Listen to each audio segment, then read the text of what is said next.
2015 மற்றும் 2023இல் ஒரு மகன் மற்றும் தந்தையின் வயது விகிதம் முறையே 1:4 மற்றும் 3:8 எனில் 2010இல் மகன் மற்றும் தந்தையின் வயதுகளின் கூடுதல் யாது? இதுதான் கேள்வி. இப்போ 2015இல் என்னவா இருக்கு? 2015இல் மகனின் வயது வந்து 1x, 1xன்றதை நம்ம எக்ஸ்ன்னு எழுதலாம். அப்போ தந்தையின் வயது 4x.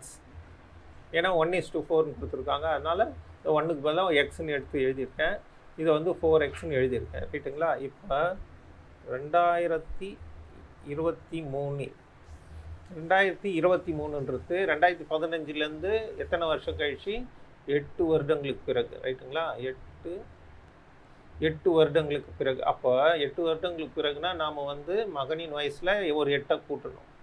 வயது = x + 8.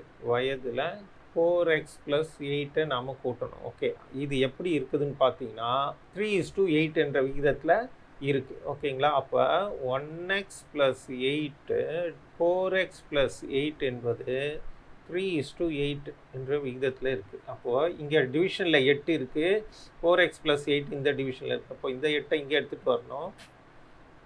8 × 1x + 8 = 3 × 4x + 8. ரைட்டுங்களா?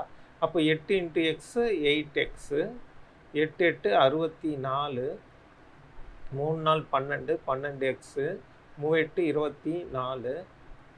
அப்போ 8x, இந்த 8xை நம்ம அந்த பக்கம் எடுத்துகிட்டு போயிடலாம்.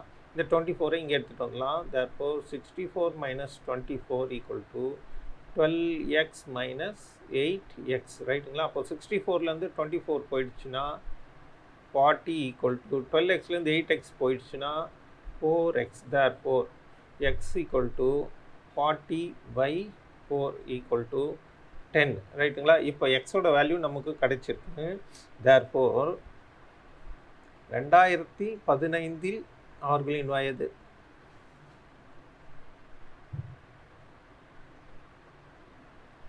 அப்போ மகன் வயது நம்ம எக்ஸ்ன்னு வச்சுருக்கோம், அதனால் அது 10. தந்தையின் வயது அப்போ 4x இல்லையா? அப்போ 10 × 4 40 ஆகிடுச்சு. இது வரைக்கும் நம்ம கண்டுபிடிச்சாச்சு. அப்போ 2010இல் என்னவா இருக்கும்? இப்போ இது 2015. அப்போ 2010இல்னா 5 வருடங்களுக்கு முன்னாடி. அப்போ 2 பேருக்கும் 5 கழிச்சிட்டோம்னா அப்போ இது இவரோட வயசு 5 ஆகிடுச்சு, தந்தையோட வயசு 35 ஆச்சு. அவங்க கேட்குறது என்னன்னு பார்த்தீங்கன்னா கூடுதல் கேட்டிருக்காங்க. 2010இல் மகன் மற்றும் தந்தையின் வயதுகளின் கூடுதல் யாது? அப்போ ரெண்டுத்தையும் நம்ம கூட்டுறோம். இவரோட வயசு 5 ஆயிடுச்சு, இவரோட வயசு 35 ஆயிடுச்சு. ரைட்டுங்களா? இப்போ 35ம் 5ம் சேர்த்தா எவ்வளோ ஆச்சு? 40. அவங்களோட கூடுதல் வயது 40.